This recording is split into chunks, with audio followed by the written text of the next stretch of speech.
কেমনে কিয়ামতের ঘটনা শুরু হবে।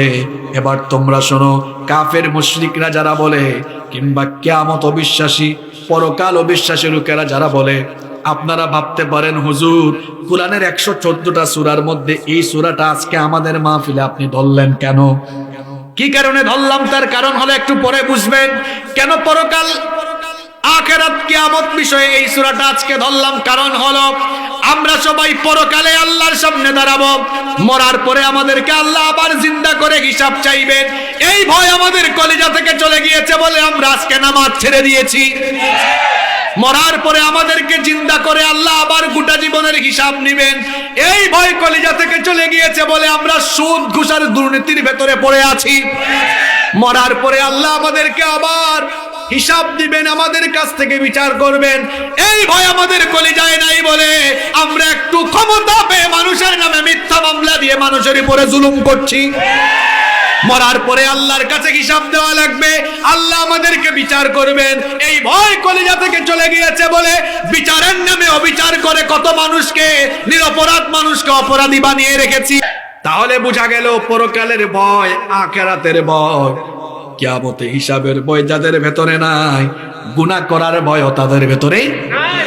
এই জন্য আজকের সূরাটা ধরেছি। আল্লাহ 6 নম্বর আয়াত থেকে বলছেন, শোনো শোনো, কিয়ামতের ঘটনার উদ্বোধন কিভাবে হবে, কিভাবে কিয়ামতের ঘটনার উদ্বোধন হবে।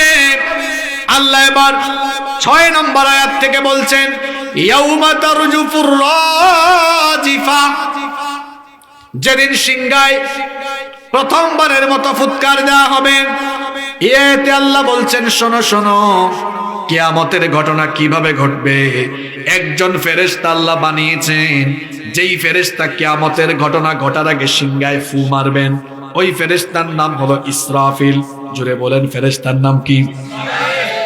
ওই ফেরেশতার দায়িত্ব হলো সিংহায় তিনি ফু দিবেন। ওই ফেরেশতা তার সামনে সিংহা নিয়ে কান পেতে আছেন, কখন আল্লাহ আদেশ করবেন, আর আদেশ দেওয়া মাত্রই তিনি সিংহায় ফু মারবেন। আল্লাহ বলছেন, কিয়ামতের ঘটনার উদ্বোধন কিভাবে হবে শোনো। যখন আমি আমার ফেরেশতাকে অর্ডার করব, ফেরেশতা যখন সিংহায় ফু মারবে, তখনই কিয়ামতের ঘটনার উদ্বোধন হবে। আর সিংহায় ফু দেওয়ার পরে অবস্থা কি হবে শোনো। কিয়ামতের ঘটনা যখন ঘটবে, সিংহায় তখন আমার ফেরেশতা ফু মারবে। দুইটা বলেছেন কে? আরো জোরে বলেন, বলেছেন কে? আল্লাহ বলছেন, প্রথম সিংহায় যখন ফুৎকার মারা হবে তখন কি হবে শোনো। কোরআনুল কারীমের 39 নম্বর সূরা, সূরাতুজ জুমারের 68 নম্বর আয়াতে রব্বুল আলামিন বলছেন, ওয়া নুফিখা ফিস সূরি ফাসাইকা মান ফিস সামাওয়াতি ওয়াল ওয়া মান ফিল আরদি ইল্লা মান শাআ আল্লাহ।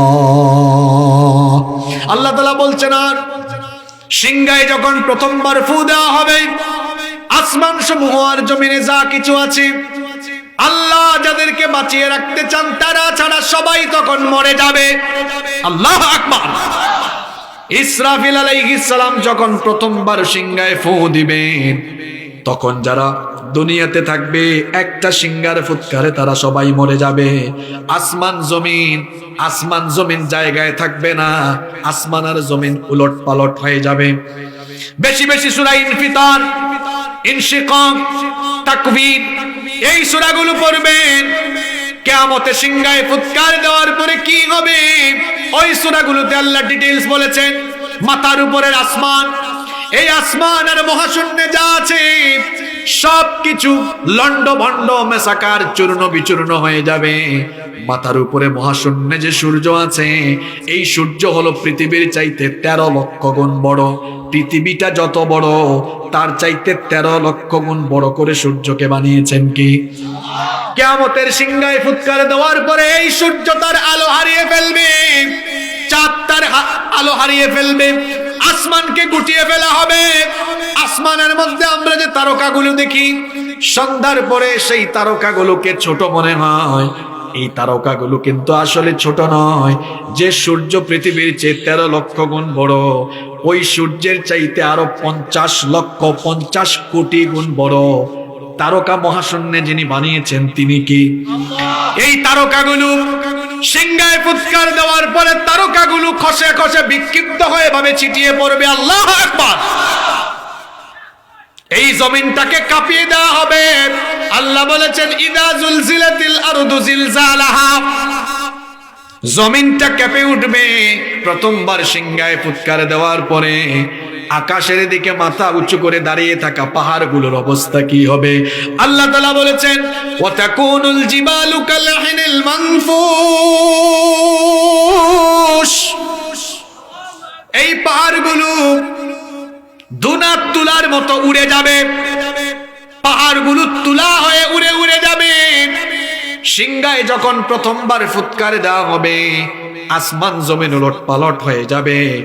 এরপরে আল্লাহ ইসরাফিলকে বলবে তুমি তোমার 2 নাম্বার সিংহায় ফুৎকার দিয়ে দায়িত্ব কমপ্লিট করো।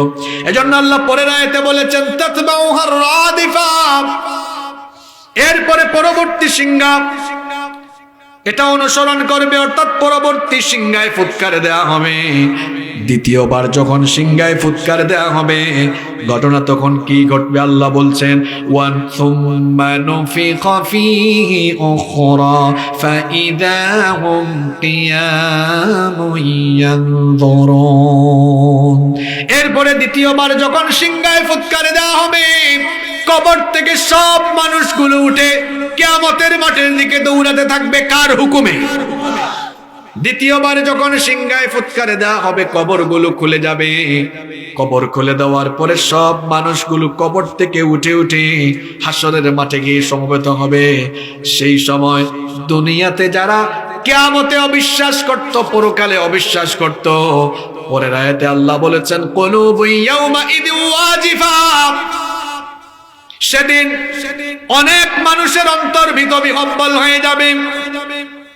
যারা দুনিয়ায় থাকাকালীন পরকাল অবিশ্বাস করত, কিয়ামত অবিশ্বাস করত, অন্তর তখন কেঁপে উঠবে। দেখবে হায় হায় হায়, আমাদেরকে তো দেখি জীবিত করে যেই কিয়ামতের কথা দুনিয়ায় বলা হতো এই কিয়ামতের মাঠে আমাদেরকে হাজির করা হয়েছে। কিয়ামতের দিন কিছু মানুষের অন্তর, অর্থাৎ যারা পরকাল অবিশ্বাস করত তাদের অন্তরগুলো কেঁপে উঠবে। আল্লাহ অন্য আয়াতে বলেছেন ওয়া আনযিরহুম ইয়াওমাল আজিফাতি ইযিল কুলুবু লাদাল হানাজিরি কাযিমিন। ও নবী, লোকদেরকে আপনি ওই দিবস সম্পর্কে সতর্ক করে দিন কিয়ামতের যেই ভয়াবহ দিনে, কিয়ামতের ভয়াবহতা লক্ষ্য করার পর কাফের মুশরিকদের কলিজা গলা পর্যন্ত চলে আসবে। আল্লাহু আকবার। কি সংকটময় দিন, কি ভয়াবহ বিভীষিকাময় দিন। সেই দিন কাফের মুশরিক গুনাহগার পাপী তাপীদের কলিজাটা ভয়ে কেঁপে উঠবে, কিন্তু এক শ্রেণীর মানুষের অন্তর কাঁপবে না, তাদের চেহারাটা মলিন হবে না, বরং তাদের চেহারার মধ্যে আনন্দের ছাপ থাকবে, খুশির ছাপ থাকবে। যাদের চেহারায় আনন্দের ছাপ থাকবে তারা হলো মুমিন। আল্লাহ তাআলা তাদের ব্যাপারে বলেছেন লা ইয়াহজুনুহুমুল ফাযাউল আকবার ওয়া তাতালাক্কাহুমুল মালাইকাতু হাযা ইয়াউমুকুমুল্লাযী কুনতুম তুআদুন।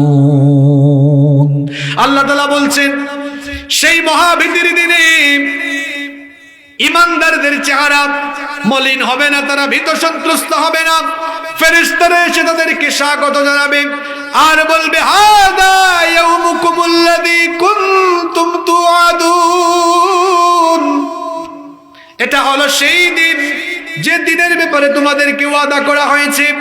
তোমরা ভয় করো না, ভীত হয় না, হতাশ হয় না। ফেরেশতারা সুসংবাদ দিয়ে বলবে আল্লা তাখাফু ওয়া লা তাহজানু ওয়া আবশিরু বিল জান্নাতিল্লাতী কুনতুম তুআদুন। তোমাদের জন্য কোনো ভয় নাই, তোমাদের জন্য কোনো পেরেশানি নাই।